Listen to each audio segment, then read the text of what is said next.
समुद्री जहाज की बात की जाए तो ये कई तरह के होते हैं जिनका इस्तेमाल ट्रेड, ट्रैवल या फेरिंग टूरिस्ट्स एंड गुड्स के लिए किया जाता है।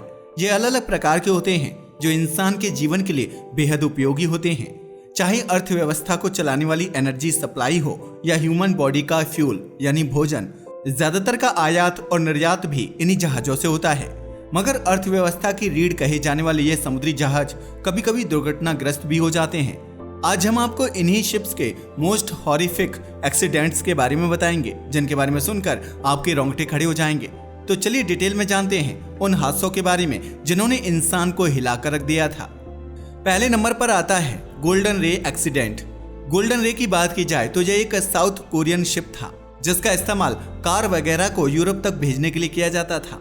यह 680 फीट लंबा जहाज था जिस पर एक साथ 8,500 कारों को लादा जा सकता था। वैसे तो यह सालों से चल रहा था, लेकिन 2019 का साल इसके लिए बेहद कठिन साबित हुआ जब इसने 3 बंदरगाहों से कार को लोड किया और अपना सफर शुरू किया, या यूं कहें कि सितंबर 2019 को इसने अपना आखिरी सफर शुरू किया। यह अपने डेस्टिनेशन की ओर ही बढ़ रहा था, लेकिन जॉर्जिया के बंदरगाह के पास जाकर ना जाने क्या हुआ, इसका सिस्टम अचानक से खराब हो गया, जिसकी वजह से धीरे धीरे शिप एक ही साइड में झुकने लगा और तिरछा हो गया। फिर इसमें पानी भरने लगा। हालांकि शिप में वाटर पंप लगे होते हैं जो ऐसी स्थिति से निपटते हैं। इसमें मौजूद पंपों को भी चलाया गया ताकि पानी बाहर निकले, मगर अफसोस तब तक काफी देर हो चुकी थी, कुछ भी काम नहीं आया। गोल्डन रे वापस सीधा नहीं हो पाया और एक तरफ पलट गया, जिसकी वजह से उसमें मौजूद कारें और चालक दल के सदस्य अंदर ही फंस गए। हालांकि उन्हें बचाने के लिए शिप के अगले पार्ट को काटा गया, लेकिन तब तक बहुत देर हो चुकी थी। साथ ही शिप के अंदर कार्स भी एक दूसरे से टकराकर पूरी तरह डैमेज हो गईं। और रही सही कसर पूरी की ऑयल ने, क्योंकि इसमें ऑयल लीक हो रहा था। बस फिर क्या था, गोल्डन रे से बहते तेल में आग लग गई, जिससे ये शिप पूरी तरह से नष्ट हो गया। हालांकि बाद में शिप को अलग अलग हिस्सों में काटकर समुद्र से बाहर निकाला गया, लेकिन तब तक ज्यादातर कारें जल चुकी थीं। ये बहुत बड़ा हादसा था जिसने साउथ कोरिया को आर्थिक रूप से काफी नुकसान पहुंचाया।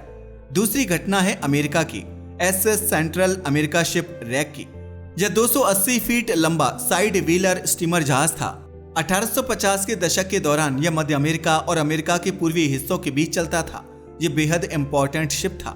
यह जहाज कितना खास था इसका अंदाजा आप इस बात से लगा सकते हो कि इसे सोने का जहाज भी कहा जाता था, क्योंकि इसमें लोग बड़ी मात्रा में व्यापार के लिए सोना, चांदी और धन धान्य लेकर चलते थे। लेकिन ये पुरानी बातें हैं जब सिक्योरिटी अरेंजमेंट्स काफी कमजोर थे। दरअसल बात है 1857 की, जब समुद्र में भयंकर तूफान उठा और उसका शिकार यह जहाज बन गया। उस समय इसमें 578 नागरिक, 25 चालक दल और 13,600 किलो सोना था, और यह उन सब के साथ समुद्र में डूब गया। समुद्र में इतने सोने और लोगों का डूब जाना अमेरिका के लिए एक बड़ा झटका था। हालांकि इसे निकालने की बहुत कोशिश की गई, क्योंकि लोग तो मर ही चुके थे। ऐसा माना जाता है कि इस जहाज के साथ डूबे सोने को बाद में बाहर निकाल लिया गया, लेकिन यह पक्का नहीं है कि इसे किसने निकाला। मगर ऐसा माना जाता है कि 1988 में रिसर्च साइंटिस्ट थॉमस ने इसके खजाने को निकालने की योजना बनाई थी। उसने आसपास से कर्ज लेकर काम शुरू किया। उसे लग रहा था कि खजाना मिलते ही वह सारे कर्ज चुका देगा। इसके लिए उसने बेहतरीन अंडर वाटर सबमरीन तैयार की थी। ऐसा माना जाता है कि थॉमस के हाथों 400 करोड़ का सोना लग गया, जिसे उसने चुपचाप बेच दिया। मगर जब कर्जदारों ने अपना पैसा मांगा तो थॉमस ने कह दिया कि मुझे कोई सोना नहीं मिला है, वहां से तो पहले ही किसी ने निकाल लिया था। मगर लोग कहां मानने वाले थे। उन्होंने इसके खिलाफ शिकायत कर दी और फिर अमेरिका की कोर्ट में उसे सजा भी सुनाई गई। चलो अब आगे बढ़ते हैं और बात करते हैं MV एवरगिवेन की। MV एवरगिवेन की बात की जाए तो यह एक ऐसा जहाज था जिसने पूरी दुनिया की अर्थव्यवस्था को हिलाकर रख दिया था, क्योंकि यह ऐसे रूट पर फंस गया था जहां से मोस्टली ट्रेड होता है, और इसके कारण समुद्र में ट्रैफिक जाम लग गया था। क्या? जी हाँ, आपने सही सुना। दरअसल यह जहाज स्वेज नहर से गुजर रहा था। स्वेज नहर एक नैरो और सबसे बिजी जलमार्ग है जो दुनिया के लिए बेहद खास है, क्योंकि इससे 7,500 किलोमीटर की दूरी केवल 300 किलोमीटर में तय की जा सकती है, जिससे फ्यूल और समय दोनों की बचत होती है। यही वजह है कि स्वेज नहर को दुनिया की सबसे महत्वपूर्ण शिपिंग लेन में शामिल किया जाता है। लेकिन 23 मार्च 2021 को कुछ ऐसा हुआ जिसने सबको चौंका दिया, क्योंकि MV एवरगिवेन नाम का यह जहाज स्वेज नहर में अटक गया था। जिस दिन यह गुजर रहा था उसी दिन 250 किलोमीटर प्रति घंटे की रफ्तार से तेज हवाएं चल रही थी। इन हवाओं में यह बैलेंस नहीं बना पाया और साइड में अटक गया। इस कारण दुनिया के व्यापार को बहुत बड़ा झटका लगा और कई देशों की शिपिंग लाइन प्रभावित हुई। क्योंकि किसी भी जहाज को वहां से निकलने का रास्ता ही नहीं मिल रहा था। यह तिरछा होकर वहां पर अटक गया था। हालांकि इसे सीधा करने की बेहद कोशिश की गई और इसे निकालने के लिए 13 टग बोट को लगाया गया था। टग बोट की बात की जाए तो ये एक छोटी लेकिन बहुत शक्तिशाली नाव होती है जिसका मेन फंक्शन बड़े जहाजों को खींचना या धकेलना होता है, स्पेशली इन पोर्ट्स, रिवर्स और नैरो सी रूट्स में।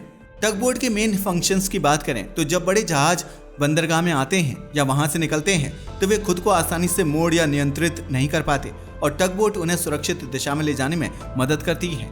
साथ ही ये बोट बड़े जहाजों को नेविगेशन में मदद करती हैं, खासकर जब जगह सकरी होती है।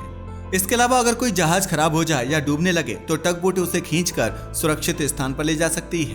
क्योंकि ये आकार में छोटी होती हैं और इनका इंजन बहुत ताकतवर होता है, कई बार ये समुद्री तेल रिग्स को भी खींचने या उनके पास ले जाने के लिए इस्तेमाल होती हैं।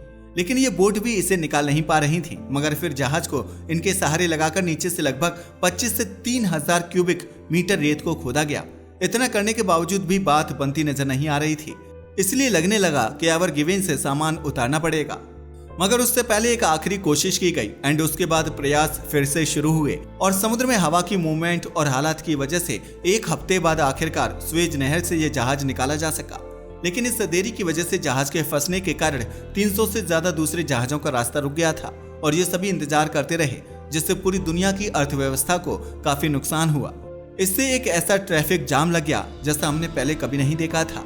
अब हमारी अगली घटना जुड़ी है ओसाका शिप से।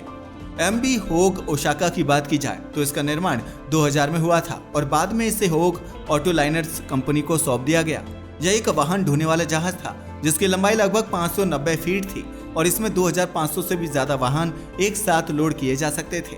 3 जनवरी 2015 को इसे साउथहैम्पटन बंदरगाह से जर्मनी के लिए रवाना किया गया था। जहाज में कई महंगी कारें और कुछ लग्जरी बसें लोड की गई थी। यह पूत लगभग 3 किलोमीटर प्रति घंटे की स्पीड से यात्रा कर रहा था, लेकिन जैसे ही इसने सोलैंड चैनल में एंट्री ली, इसकी स्पीड लगभग 5 नॉट लगभग 9 किलोमीटर प्रति घंटा हो गई। जब सुबह के समय इसने एक मोड़ लिया तो अचानक इसका संतुलन बिगड़ गया और जहाज समुद्र में एक ओर झुक गया। इसकी वजह से जहाज के अंदर रखी सभी गाड़ियां और बसें लुढ़कने लगी। आप जानकर हैरान रह जाएंगे कि इसमें रोल्स रॉयस जैसी महंगी कार भी शामिल थी। जहाज के झुकने से चालक दल के कुछ सदस्य भी इसमें फंस गए और एक सदस्य के हाथ और पैर की हड्डियां टूट गईं। हालांकि बाकी के जहाजों की हेल्प से जहाज को कुछ हद तक सीधा कर लिया गया और इसमें रखे वाहनों को दूसरे जहाज में लोड कर दिया गया। लेकिन अब सवाल ये उठता है कि आखिर यह हादसा हुआ कैसे? जब दुर्घटना की जांच की गई तो पता चला कि इसमें चालक दल की कोई गलती नहीं थी, बल्कि गलती लोडिंग के समय हुई थी। दरअसल उस वक्त हल्के वाहनों को निचले डेक पर और भारी कंस्ट्रक्शन मशीनों को ऊपरी डेक पर लोड कर दिया गया था। इसकी वजह से जहाज का ऊपरी हिस्सा भारी हो गया और हल्के मोड़ पर ही इसका संतुलन बिगड़ गया। हालांकि इस हादसे में किसी की जान नहीं गई, मगर नुकसान काफी ज्यादा हुआ। वैसे आपको इनमें से कौन सा हादसा सबसे ज्यादा खतरनाक लगा, हमें कमेंट करके जरूर बताइएगा। साथ ही अगर आपको हमारी वीडियो पसंद आई हो तो इसे लाइक करें और हमारे चैनल को सब्सक्राइब करना ना भूलें। धन्यवाद।